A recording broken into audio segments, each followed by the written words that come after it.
భారత శీతోష్ణ స్థితిని నియంత్రించే కారకాలు ఏవి? The factors controlling the climate of India. హిమాలయాలు మీకు తెలిసిందే, హిమాలయాలు ఏ విధంగానైనా అవి కంట్రోల్ చేస్తాయి.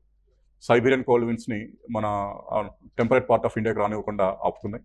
అండ్ మాన్సూన్స్ని ఇండియా నుంచి బయటికి పోనీయకుండా కూడా ఆపుతున్నాయి. They play major role making Indian climate has tropical monsoonal. మన శీతోష్ణ స్థితిని ట్రాపికల్ మాన్సూన్గా మార్చడానికి ప్రధాన కారణం అది.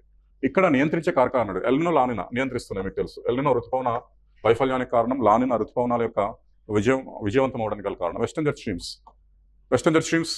వింటర్లో మనకు నార్త్ వెస్ట్ ఇండియాలో వర్షం రావడానికి కారణం, సమ్మర్లో మనకు లో ప్రెషర్ క్రియేట్ అవ్వడానికి కూడా కారణం. ఎక్కడ? నార్థన్ ప్లెయిన్స్లో. శీతాకాలంలో వాయువ్య భారతదేశంలో వర్షాన్ని ఇస్తుంది, వేసవికాలంలో ఉత్తర మైదానాల్లో అల్పపీడనాన్ని ఏర్పరుస్తుంది. సమశీతోష్ణ చక్రవాకాలు, రైట్. మనం తొందరగా అంటే ఆన్సర్ చేసే మూడ్లో అన్ని కరెక్ట్ అనిపోతున్నాం. అప్పుడు గమనించాల్సి ఉంటుంది, అసలు సమశీతోష్ణ చక్రవాకాలకి మనకు ఇంచుమించు సంబంధం లేదు మన శీతోష్ణ స్థితికి. కాబట్టి 1, 2, 3 ఉన్న స్టేట్మెంట్ కరెక్ట్, సి. ఓకేనా? సమశీతోష్ణ చక్రవాకాలు వెస్టర్లీస్ ఈస్టర్లీస్ మీట్ అయ్యే బెల్ట్లో ఉంటుంది. అది 50 degrees 60 degrees ఆ లాటిట్యూడ్స్లో వచ్చే అవకాశం ఉంటుంది. అది మన ఇండియన్ లాటిట్యూడ్స్లో ఇది ఇంపాసిబుల్, ఇంచుమించు ఇవి ఉండవు. మనం అన్ని ఉష్ణమండల చక్రవాకాలు మనవి.